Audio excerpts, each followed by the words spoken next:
Décryptage d'un secteur d'activité à travers l'expérience de terrain et l'analyse d'un chef d'entreprise. Aujourd'hui, on va parler de stockage d'énergie avec le marché colossal des batteries, notamment pour les véhicules électriques. Et on en parle avec Richard Bouvray. Bonjour. Bonjour Stéphane. Vous êtes PDG de Blue Solutions, vous faites partie du groupe Bolloré.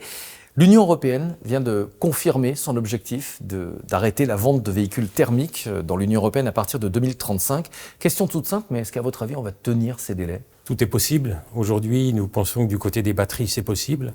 Les batteries sont une interface entre le véhicule et la grille énergétique. Je pense que le point faible, le maillon faible, c'est plutôt la grille énergétique qui devra être renforcée pour pouvoir faire face à ça. Quant à l'industrie automobile, on connaît son degré de réactivité. Quand on veut, on peut. Mais vous pensez qu'on va être capable de produire suffisamment de batteries pour répondre à la demande ? On parle d'un parc automobile considérable. Oui, on pourra. Les batteries d'aujourd'hui et les batteries du futur utilisent des quantités de métaux qui sont disponibles. Les niveaux de recyclage le permettront et la puissance embarquée le permettra également. Alors vous parlez des métaux, c'est intéressant. On va passer avec la transition d'une dépendance au pétrole, aux énergies fossiles, à une dépendance aux métaux. Est-ce qu'on va avoir les ressources suffisantes, et là je pense au lithium notamment, pour fabriquer toutes ces batteries ?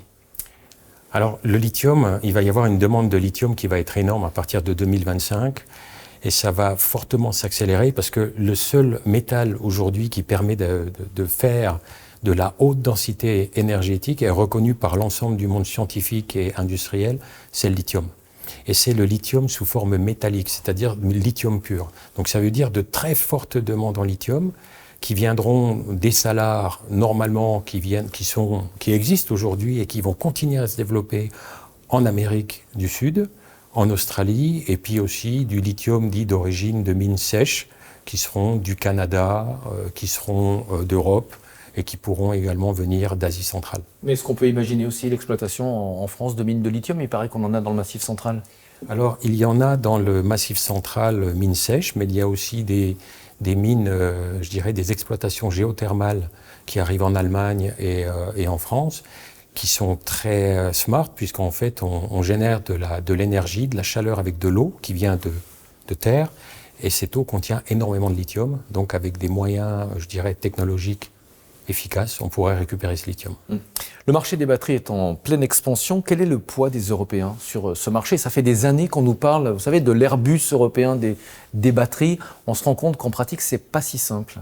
Qu'est-ce qui coince ? Alors, autant Airbus et Boeing sont des concurrents qui ont plus ou moins presque un monopole sur la planète en termes d'aviation. À chaque fois, j'explique à mes équipes la Chine, en termes de volume de véhicules électriques, c'est une équation simple, c'est égal à l'ensemble de l'Amérique du Nord plus l'ensemble de l'Europe. Donc il faut bien se rendre compte que l'Europe, c'est un gros marché. Ce n'est pas le plus gros marché, mais ce sera sans doute le marché qui offrira le plus d'innovation technologique sur la batterie. Il y a une question de passage à l'échelle aussi. Pourquoi est-ce que l'industrialisation des batteries à grande échelle, c'est quelque chose de compliqué ? Parce qu'en fait, ça nécessite énormément d'investissements industriels. C'est des usines avec des forts taux d'intégration où on amène des poudres, beaucoup de matériaux chimiques, et à la sortie, on a des packs de batteries blindés d'électronique, blindés de cellules à forte énergie, et c'est très compliqué. Donc ça demande beaucoup de mètres carrés industriels, beaucoup de robots, beaucoup de chimie, beaucoup de thermodynamique et d'électronique. Est-ce que ça veut dire qu'il faut des financements publics ou est-ce que c'est atteignable ? Je veux dire, c'est à la portée d'un groupe privé. Vous faites partie du groupe Bolloré ? Alors, ça peut toujours être à portée d'un groupe privé tel que Bolloré par exemple, mais bien évidemment, la concurrence, elle est mondiale. Quand on doit se battre contre des concurrents qui viennent plutôt d'Asie, qui ont des fortes aides gouvernementales, il serait, je pense, assez équitable que les constructeurs de batteries européens aient l'opportunité d'être supportés pour démarrer par des États. Comment est-ce qu'on peut concurrencer les fabricants asiatiques ? Il y a plusieurs approches à avoir. C'est deux approches. La première, c'est d'être capable de faire des batteries, comme on le fait d'ailleurs, batteries solides très technologiques qui permettent d'avoir des hauts niveaux de densité.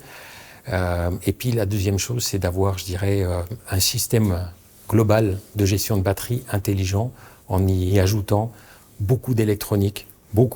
L'électronique sera un élément aussi de choix pour faire la différence. Quelles sont aujourd'hui les pistes d'innovation, d'amélioration d'une batterie? On a longtemps parlé de la capacité. Aujourd'hui, on s'intéresse à d'autres aspects, notamment la capacité d'une batterie à se recharger rapidement. Tout à fait, tout à fait. On a bien sûr la capacité à se recharger rapidement, c'est très important. Ça permet également, le cas échéant, de réduire une partie de la capacité énergétique, donc c'est moins coûteux, puisque quand vous achetez une batterie, vous achetez du kilowattheure, et chaque kilowattheure coûte un certain nombre d'euros. Donc si on peut réduire l'énergie embarquée, on peut réduire le coût de cette batterie, on peut la charger plus rapidement, mais surtout, le troisième point, c'est d'avoir, je dirais, une durabilité et une fiabilité dans le fonctionnement au fur et à mesure des années, et avoir un certain nombre de cycles de charge et de décharge. La technologie du futur, ce sont notamment les batteries tout solides. Alors on nous dit que c'est un vrai changement de paradigme, il n'y a plus d'électrolyte liquide dedans. Quels sont les avantages à la fois en termes de performance et de sécurité? Alors, une batterie tout solide, déjà pour clarifier, c'est une batterie qui a simplement un électrolyte solide et non liquide, comme la plupart des batteries qui existent aujourd'hui. La difficulté, elle est technique et scientifique, c'est pouvoir gérer les interfaces entre les matériaux, entre les électrodes et l'électrolyte. C'est vraiment un niveau de science qui est très élevé, donc il n'y a pas beaucoup d'entreprises qui sont capables de produire ça à l'échelle industrielle. Dans les laboratoires, on fait ça partout. Dans l'industrie, on ne sait pas faire. Et ça, c'est vraiment le point clé. C'est vraiment le point clé, c'est la difficulté. Mais c'est une technologie que vous maîtrisez? Alors, c'est une technologie que nous, on est les seuls à produire depuis 11 ans. On produit ces batteries solides. Et d'ailleurs, on est les seuls, et je peux le dire, on est les seuls à fournir des équipementiers, on est les seuls à fournir des clients de l'automobile avec ces technologies. On est déjà à la 3e génération, on prépare la 4e.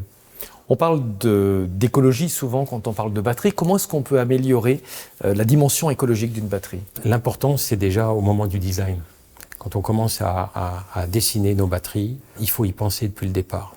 Ça veut dire avoir une cohérence entre le moment où on va choisir les matériaux qu'on va utiliser et de penser à la fin du cycle comment on va utiliser les batteries, comment elles seront réutilisées, comment elles vont être démontées et comment les matériaux utilisés vont être capables de revenir, se réinjecter dans la boucle de production. Il faut l'intégrer au step 0, à la première étape du design. Et c'est souvent pour le recyclage, il faut y penser dès le départ. Exactement, et c'est une différence notamment avec nos concurrents. Il y a aussi une grosse dimension économique, parce que quand on achète un véhicule électrique, la batterie, c'est une grosse partie du coût du véhicule. Est-ce qu'à votre avis, vous qui êtes un fabricant, ce coût, on va pouvoir le diminuer, soit par la technologie, soit par l'augmentation annoncée des volumes de production?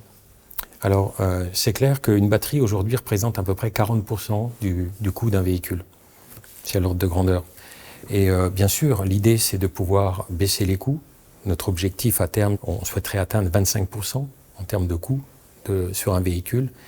Et puis en plus, il faut réfléchir à un système, à un nouveau business model de vente. On peut parler de leasing de batteries, et ça existe déjà, mais il faudrait le faire avec des batteries qui ont des durabilités beaucoup plus longues pour permettre, je dirais, des montants mensuels pour l'utilisateur de son véhicule beaucoup plus bas. Et quand vous parlez de nouveaux modèles d'utilisation, ça peut être l'autopartage. Les Parisiens s'en souviennent, il y a quelques années, on avait des batteries, des voitures qui étaient produites par Bolloré et équipées de vos batteries. Elles étaient équipées de nos batteries de première génération, et c'était un vrai succès à l'époque. Au-delà des véhicules, on parle beaucoup depuis maintenant quelques mois de ces batteries XXL qui pourraient alimenter des villes, notamment en complément des énergies renouvelables, puisqu'il n'y a pas de soleil la nuit évidemment, il n'y a généralement pas de vent la nuit non plus.